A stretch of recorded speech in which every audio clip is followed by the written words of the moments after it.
In the meantime, let's go back to New York City. Want to get some updates on the case that is unfolding there regarding Sean Diddy Combs. Those individuals allegedly included high-ranking supervisors in the business, personal assistants, security staff. Latest on the arrest of Sean Diddy Combs. This one has so many people talking. The disgraced music mogul facing federal racketeering, conspiracy, and trafficking charges. Both the prosecution and defense teams are set to discuss the next phase of action following the indictment as investigators work to determine potential co-conspirators.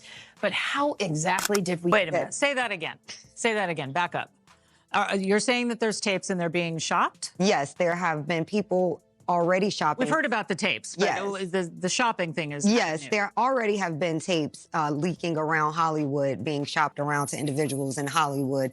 But one particular person contacted me to shop a particular video they were in possession of. Yeah, but so there's still, I mean, it's crazy too because there's still more happening in court. Like, I mean, everything is still active even though we're not hearing about it as much anymore. And the people may be fatigued like we talked about prior to. Like there was probably a lot of hidden cameras as well. Is that what is being talked about? Yes, this was actually in his Atlanta home, at a home he had in Atlanta at one point. And it does seem that the person isn't like looking into the video, so it's, to me, doesn't seem like that person knows they're being videotaped. It doesn't seem like they're active participant in the video. Their argument is more than likely going to be that this activity was consensual, that this person was a willing participant.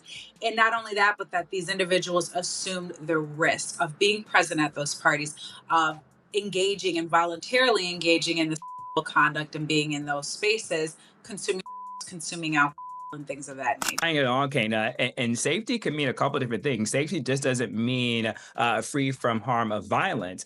Safety can also too means emotional and mental dynamics that could occur by Sean Combs reaching out to potential witness to get them to possibly change their testimony. Keep saying to me, like, how did you keep, why did you keep going? Why were you there? I'm like, it literally is around me. If I don't stay at home, this is the atmosphere I'm in. Like, I have no choice. He is very, very dominant. Like, he wants to control the situation. He wants to control his inner circle. He wants to make everyone have a good time and enjoy his parties. And so, it is scary because you think, this person or possibly his social network or the people he's around could make or break you if you say the wrong thing or you complain or I don't know. There's an element where you're just, I guess, manipulated in a way to make you feel like, oh, you have to please everyone around you. You can't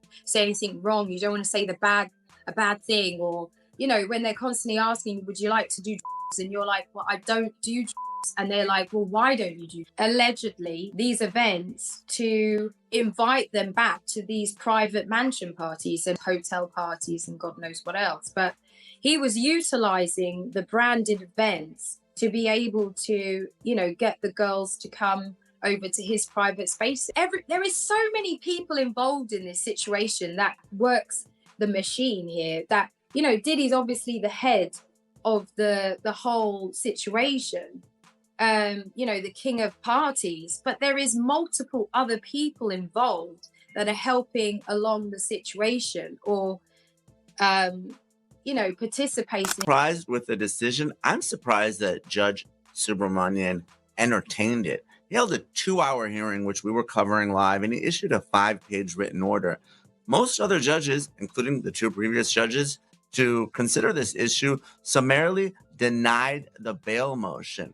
I think a lot of it stems from Judge Subramanian being a newer judge. This is a Biden appointment. The flight was always going to be a tough argument for the government because obviously Combs voluntarily came to New York. He surrendered his passports through his lawyer.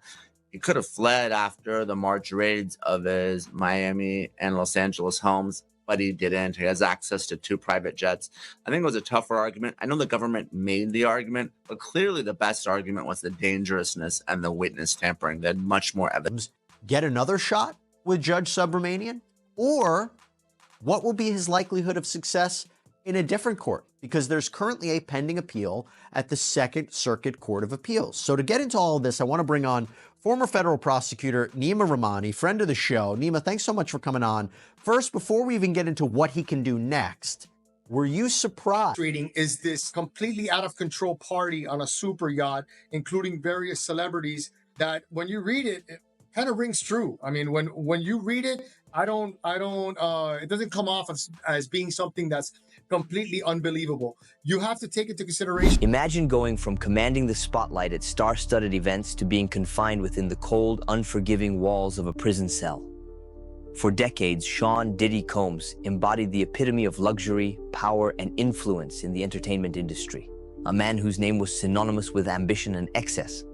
But now, in a shocking and almost surreal turn of events, the mogul who once reigned supreme over music, fashion, and culture finds himself navigating the harrowing realities of incarceration, battling federal charges that threaten to dismantle his empire, and facing the psychological toll of life behind bars. Diddy's fall from grace has left the world transfixed. Fans, critics, and industry insiders alike are asking, how did this happen? How did the man who seemed untouchable end up here? And what will become of the legacy he spent decades building? This is not just a story about a fall from power, it's a testament to how swiftly fortunes can change and how even the mightiest can crumble under the weight of scandal and consequence. The charges against Diddy are as staggering as his former reputation. Federal prosecutors have accused the music mogul of racketeering, conspiracy, and trafficking, painting a damning picture of a man entangled in a web of alleged misconduct.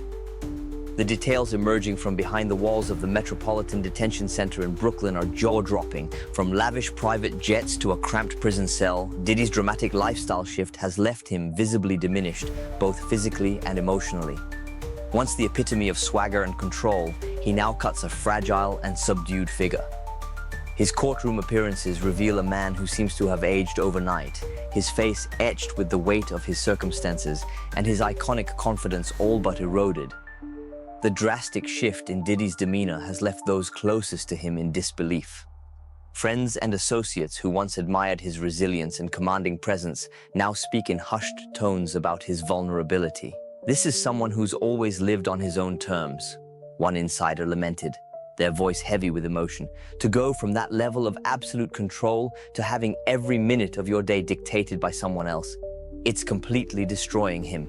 Even more concerning is his placement in a special housing unit, a solitary existence meant to protect him, but which has only deepened his emotional and psychological strain. But it doesn't stop there. Adding to the already combustible situation are explosive new allegations, including the surfacing of hidden surveillance tapes reportedly tied to private gatherings at Diddy's luxurious residences. These tapes, now being shopped around Hollywood, have sent shockwaves through the entertainment industry. Coupled with lawsuits from former assistants and associates, the accusations paint a picture of chaos and misconduct that's nearly impossible to ignore.